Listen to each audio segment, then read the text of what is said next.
Position do you prefer playing? Do you like the right wing more? Do you like to play midfield more? And what's the biggest differences? How do you adapt to playing deeper in midfield? I think I can adapt anything. If team needs me on the wing, I can do. But I think for me it's better thing to play on the midfield because I can touch the ball more times. I'm Kiyan Sobhani for Managing Madrid.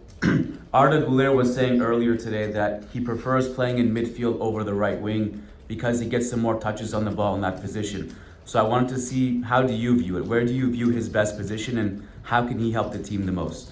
Yeah, and I agree with Arda. He needs to be close to the ball. He's one player that is special because the more touches he has, normally the better plays himself and better plays the team. And the other day he had a very good impact in the second half.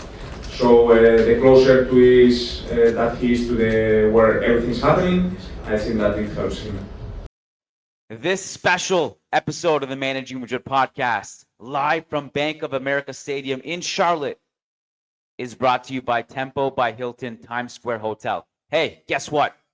The Club World Cup final is in New York on July 13th, and we're going to be there because Real Madrid is going to be in the final. We're counting on it. In fact, we've already confirmed our podcast in New York City on July 12th, which will be hosted at Tempo by Hilton Times Square in the very same room you see on the screen. So come see us. I put the link in the show notes. Link is in the comments. You can click on the link, RSVP to our New York podcast, hang out with us, talk some Xabi Alonso, talk some Club World Cup, meet other Madridistas in New York City, and book your stay at Temple by Hilton Times Square Hotel. We look forward to seeing you guys on July 12th at Temple by Hilton Times Square Hotel. We're also brought to you by the lovely folks over at moji-mates.com, moji-mates.com. They got a special promo code right now. If you head on over to moji-mates.com and use code LEGENDS, you get 25% off. And look at all the amazing stuff you can get. Like, look at all these legends. You want Iker Casillas, Kylian Mbappe, Cristiano Ronaldo, Karim Benzema, Luka Modric, Toni Kroos, Casemiro. The list goes on and on and on. Head on over to moji-mates.com and use code LEGENDS for 25% off. Also wanted to give a shout out to our presenting sponsor, TFC Academy. If you head on over to tacsports.ca and you live in Toronto, you're going to want to take advantage by signing up your kids at the best academy Toronto has to offer. The best coaching, the best facilities, the best training. You got swimming camps, basketball camps, soccer camps. If you have kids in Toronto and you want them trained at the best facility in the entire city, head on over to tacsports.ca and make sure your kids are enrolled. All right. The next 5 to 6 minutes are my thoughts from Bank of America Stadium after Xabi Alonso's press conference today. And then we obviously got the second game tomorrow night. So enjoy a very quick mini preview and happy Saturday. Let's get to it.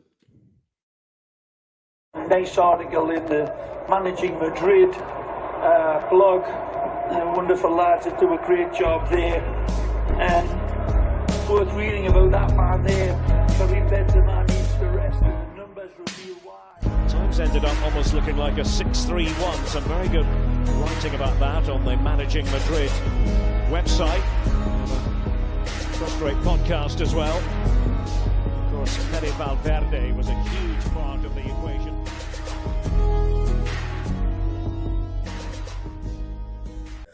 Kiyan Sobhani from the Managing Madrid Podcast live at the Bank of America Stadium in Charlotte.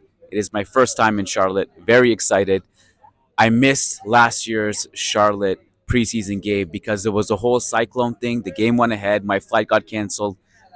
It sucked, but I'm back and I'm here to watch the second game of Xabi Alonso's stint. And we're still excited despite a setback in the first game. And it wasn't the Real Madrid we were expecting to come out of the gates. But, you know, we've done so much content since that first game. And I think the overall takeaway is that this team needs a lot of patience. It was emphasized after the game by Courtois. Last game, it was emphasized today again by Xabi Alonso, who said, look, sometimes you have to evaluate these things after 2 years. It takes a lot of time. The group has been together for like 5, 6 days now, and there are still players missing, and there is the heat, and then there's players still trying to find their form, their best roles. There's a lot going on. There are new players to integrate. So let's be patient with it. And I think one interesting thing that Xabi did touch on in the press conference was this idea that when you have so many different things that you need to think about, it's hard to implement them all, right? If there are so many things on the to-do list, if you want to fix this issue on the field and that issue, and there are defensive dominoes that come with certain decisions that you do in the build-up phase, and trying to get the press right, and trying to get your pressing triggers right, and trying to get your passing angles right, trying to get the forwards involved, trying to make the right runs, trying to deal with the heat, the new players, the new tactics. When there's so much on your mind collectively and individually, it can be difficult to hit the ground running. So let's be patient. Um, just a quick, this was going to be a quick one. Uh, I included at the beginning of this video my question to Arda Güler and also my question to Xabi Alonso as a follow-up. The question to Arda Güler, of course, was, what position do you see yourself in, right wing or center mid? And I was actually kind of pleasantly surprised that he gave me a little something. I thought he was going to say something to the effect of, like, wherever the team needs me, that's where I'll play. That's basically what Jude Bellingham that's basically what Jude Bellingham has been saying for the past year. Anytime somebody has asked about his best role, and Arda kind of said at the end of it, I prefer the midfield because that's where I'm more involved. And of course, Xabi Alonso, when I followed up with him, he said he agrees with Arda Güler that Arda Güler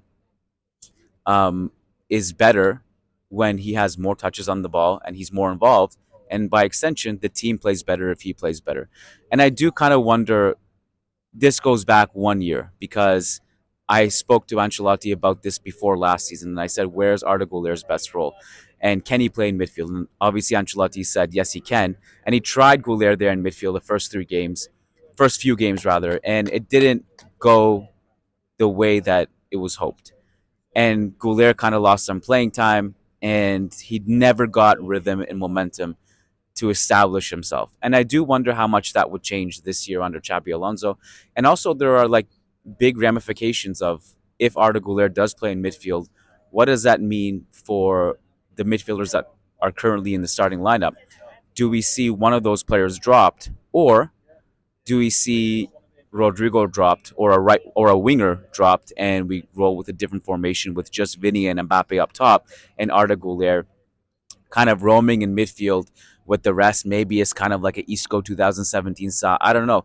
Also begs the question, like, even if he does play in midfield, he might not be a starter. So we really don't know what this means. But this has been on my mind, and the reason I asked this question today was because we did a podcast yesterday in Miami with our fans, and this was a huge talking point of, do we need to sign a midfielder? Is it necessary? Should we go for like an Angelo Stiller type player or not?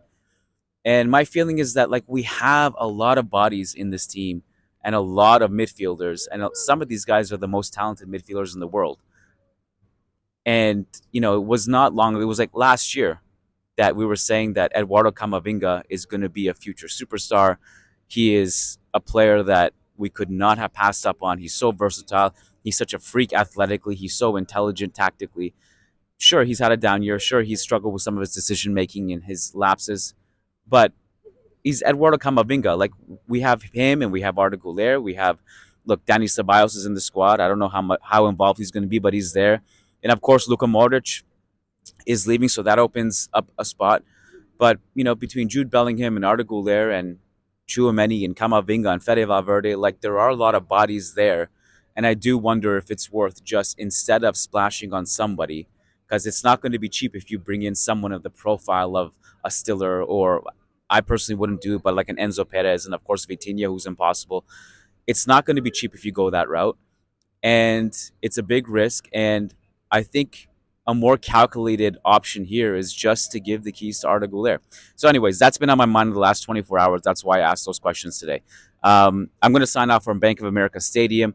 Just a heads up, tomorrow's post-game show against Pachuca is only for members. So if you want access to that podcast, go to patreon.com/Managing Madrid. Or if you're on YouTube, simply hit join underneath this video on the YouTube memberships option on this channel, and you'll get access to the content, okay? We look forward to seeing you on the other side. See you tomorrow. Kiyan Sobhani signing off.